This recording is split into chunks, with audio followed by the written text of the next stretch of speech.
Hi, in today's video, I want to talk about a new release for Chatillon Lux. It's called Envoi, and it's something that is appropriate for this season, fall, because it's inspired by the beauty and the splendor of fall. Envoi is the last stanza in a poem, and in that stanza, reveal all the truth and the theme of the poem.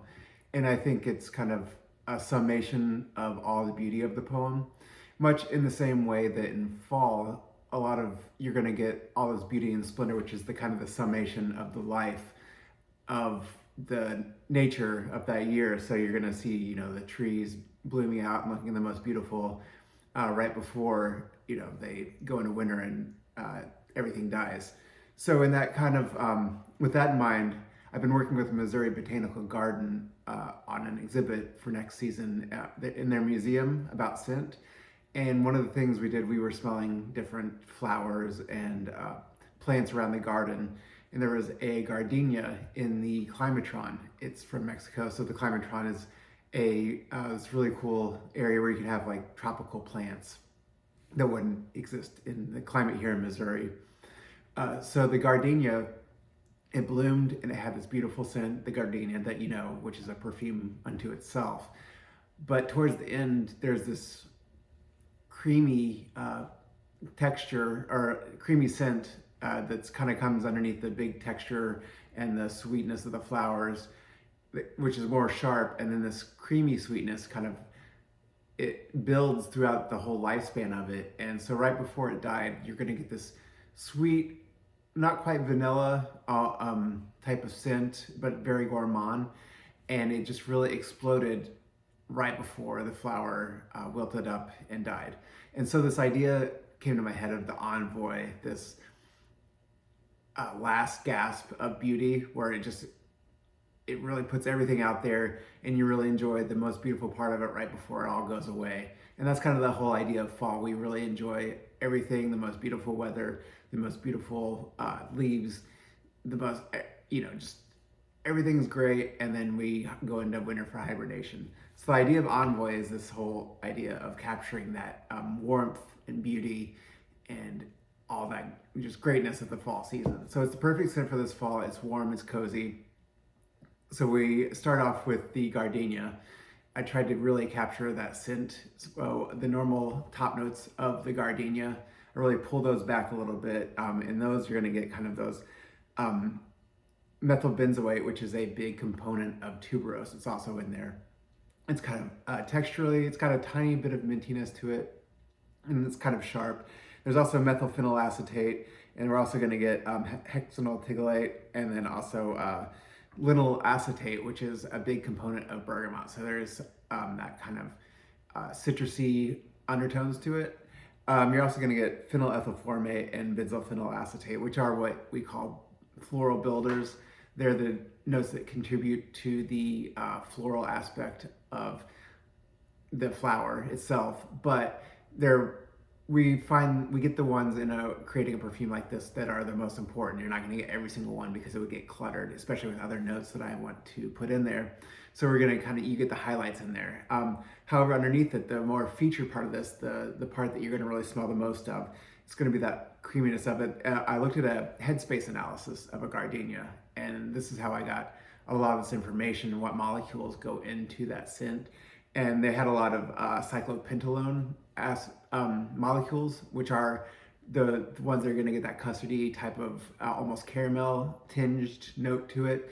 It's so it's gonna. I used a ethyl cyclopentalone and then a methyl cyclopentalone for those. That's the kind of headline, and then I kind of took some artistic liberties with that.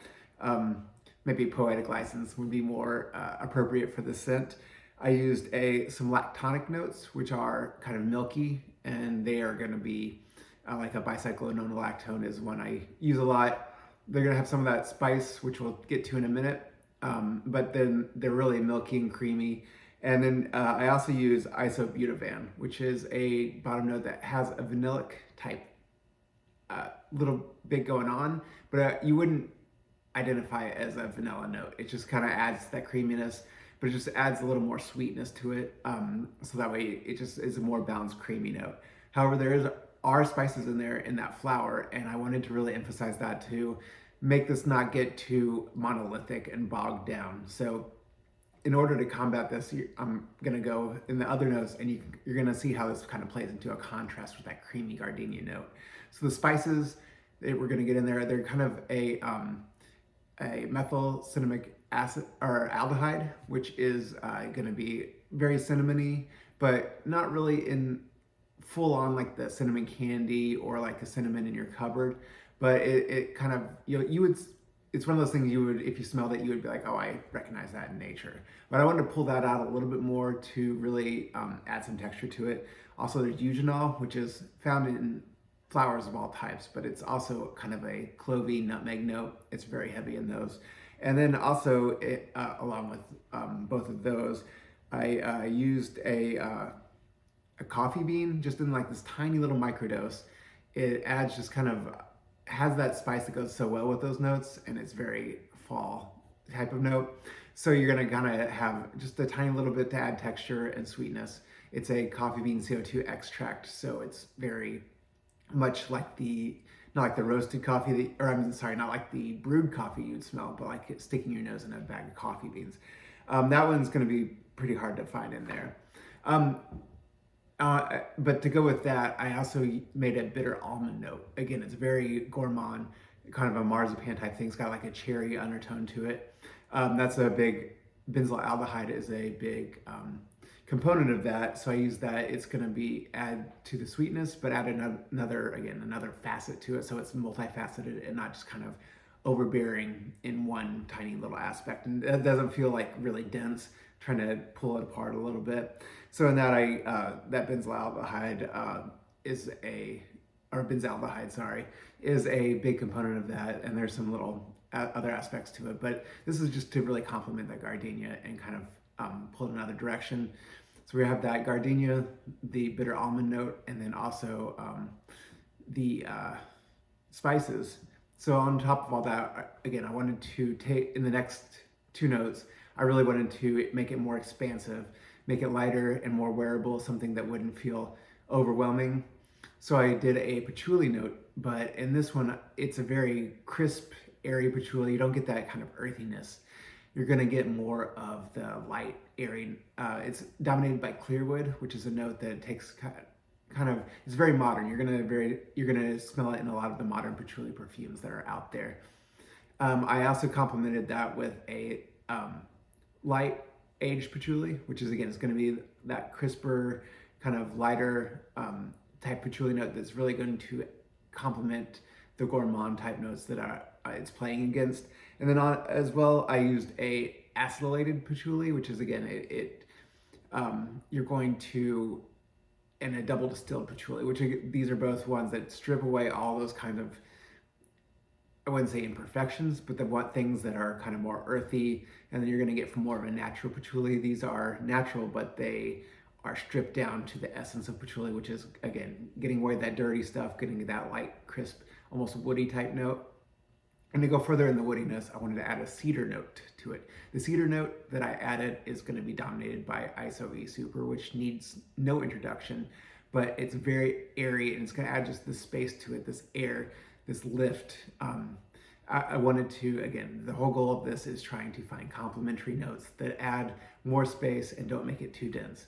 Finally, to do that, do this task, complete it, I added a few musks. The ones that I use a globinone, which is more of a light, fresh musk that has some tobacco nuances, but it leans into that white musk territory. Additionally, I use Exaltalite and Exaltone. These two together, they really add a glow to the perfume. It's very, I think in the name, exalted, it's very, it just makes it really, everything feels more alive when you do it. And I think it feels like a fall day whenever you really add these in. It just adds this warmth, this, I wouldn't say brightness, but it feels like it's full of light and energy.